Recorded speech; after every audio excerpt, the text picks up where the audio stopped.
안녕하세요. 미국 지식 훌륭하다. 미우대입니다.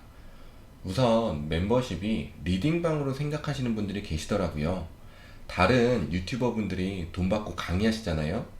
그것을 제가 일주일에 3번을 해드리는 것이라 보시면 됩니다.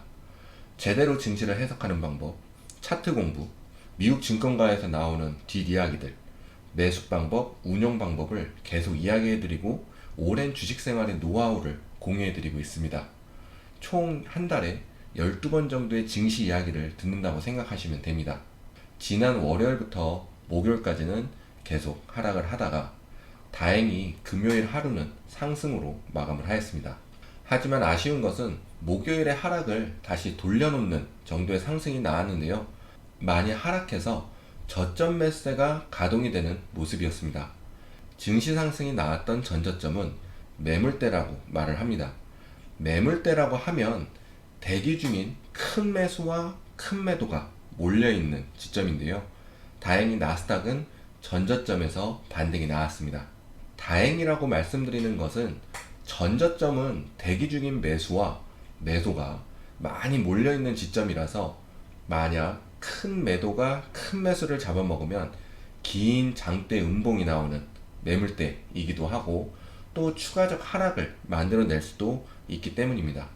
그리고 여기에서는 제가 전에 말씀드렸던 반대 N자 패턴도 성립이 되기 때문에 긴 음봉이 나올 수 있었던 상황이라고 보시면 되겠습니다. 지난주에는 메이저들이 애플을 상승시키면서 증시를 끌어올렸는데요. 결국 다시 하락시켜서 제자리로 돌려놓았습니다. 차트로 보면 가지고 놀다가 내팽겨쳐진 느낌입니다. 강달러의 영향이다 하면서 악재를 호재로 만들었는데 결국 개파락까지 시키면서 하락을 시켰습니다. 이미 큰 하락을 한 상태에서 악재를 호재로 해석시키고 급등을 만드는 것은 메이저들이 개미들에게 물량을 넘기는 것이다 라고 해석을 합니다. 그러니까 증시가 불안하니 주식을 팔면서 물량을 줄여나가는 작업을 하고 있다고 생각하시면 됩니다. 내년에 경기 침체가 올 수도 있다는 것에 대비를 하는 거죠. 내년 경기 침체에 대한 대비는 은행에서도 시작했습니다. 6개월, 1년 혹은 넘게 어느 정도의 금액을 은행에 저금을 하면 그 후에 얼마의 돈을 주겠다라고 하는 광고들이 쏟아지고 있습니다. 내년에 경기 침체 올 것 같으니 은행에서는 돈을 끌어오려고 노력을 하고 있는 거죠. 그래서 은행의 주가가 잘 버텨주는 것일 수도 있습니다. 경기 침체가 없다라고 말하는 곳도 있는데 많은 곳에서는 이렇게 경기 침체를 대비하고 있습니다. 아마존과 구글은 사람을 더 이상 뽑지 않겠다고 발표를 했고요. 인력 감축하는 것도 속속 나오고 있습니다. 저는 경기 침체가 올 것이라고 확신하기보다는 올 수도 있다는 것을 말씀드리는 부분입니다. 증시에서도 그런 신호들이 나오고 있고요. 작년부터 저의 영상을 보신 분들이나 저의 강의라고 하겠습니다. 강의를 들으신 분들은 아실 겁니다. 폭락전조 현상이라고 웬만한 전문가도 모르는 폭락전 증시의 흐름이 있다고요. 그리고 어느 종목의 주가가 터무니없이 빠지면 종목에 문제도 있다 해석하지만 증시에 문제가 있다라고도 해석을 한다고 말씀을 드린 적이 있습니다. 이 이야기를 해드리려면 할 이야기가 너무 많아서 길어질 수도 있는데 최대한 간단히 해보겠습니다. 작년에 제가 폭락 전조 현상이다 하면서 계속 이런 거 안 좋은데 안 좋은데 했던 게 있었습니다. 에너지주와 바이오주들의 날뛰기 현상. 많은 종목들이 하락하는데 에너지주들은 상승하는 모습을 가끔씩 보셨을 겁니다. 오일주, 태양광주, 그리고 요즘은 바이오주들도 많이 올라왔죠. 에너지와 바이오주는 잡주라고 분류를 합니다. 메이저들이 장난을 많이 치는 종목이기 때문인데요. 대략 날짜를 잡아서 작년에 12월부터 4월까지 증시는 하락을 하는데 에너지주는 올랐습니다. 그리고 요즘 증시는 전체적으로 하는데 고점을 탈환하는 에너지 종목들이 있었습니다. 고점을 탈환하는 종목이 생기면 좋은 것이 아니냐라고 할 수 있는데요. 증시는 같이 오르고 같이 내리는 것입니다. 그리고 경기가 좋다고 뒷받침 해주는 종목들의 정상적인 주가 흐름이 나오는 것이 증시에는 더 좋은 영향을 줍니다. 하지만 누구는 급등하고 누구는 급락하고 작년 하락 시작하기 전에 말씀을 드렸었죠. 극심한 차별화 장세는 증시에 좋은 것은 아니다 라고요. 페이팔 스퀘어 많이 하락을 했습니다. 이 종목들도 대략 날짜를 잡아서요. 페이팔 스퀘어 급락 나올 때 아마존은 고점을 경신하고 또 급락이 나오는데 아마존은 다시 고점을 향해 달려가는 모습이 있었습니다. 구글은 2월 2일에 새로운 고점을 만들었습니다. 그때 페이팔은 반토막이 나고 추가 하락을 한 상황이었고요. 어느 종목이 말도 안 되는 추가 하락이 나오면 그건 증시에 문제가 생긴 것이다 라고 해석을 합니다. 어떠한 종목이 상승을 한다고 해도 상승은 하락을 이기지 못하기에 상승 종목은 후폭풍이 셀 수도 있습니다. 요즘은 아마존과 구글이 어디가 끝인지도 모르고 많이 내려왔죠. 그럼 이어서 지금은 어느 종목이 차별화 장세를 만들고 있냐는 것인데요. 다들 아시는 아마존, 구글입니다. 분할할 것이기에 실제 주가는 그것이 아닙니다 라고 말씀하실 수 있는데요. 분할해서 어느 주가에 정착을 하면 그 종목은 그 주가의 취급을 받고 주가도 그 부분에서 정해진 주가 흐름을 합니다.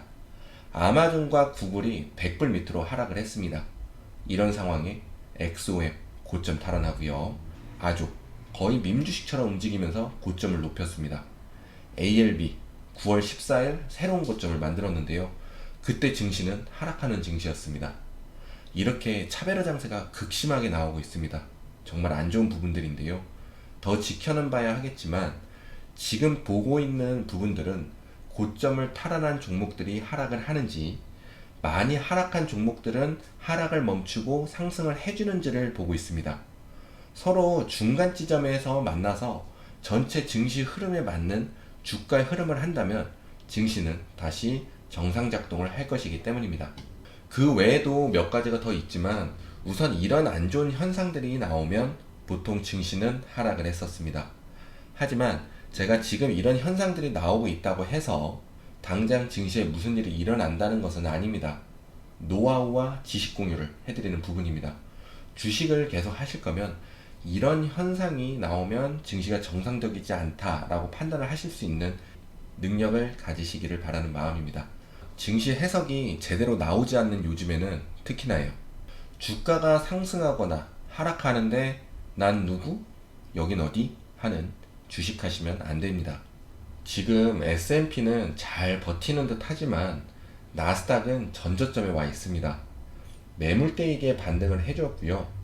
제가 전에 말씀드렸던 반대 N자 패턴이 다시 한번 출현을 하려고 하는 모습을 보이고 있는데요. 만약 추가 하락이 나오게 된다면 돈을 풀어서 상승시킨 부분을 다 뱉어내는 구간까지 갈 수 있는 확률이 높아집니다. 굉장히 불안한 자리에서 서 있는 거죠.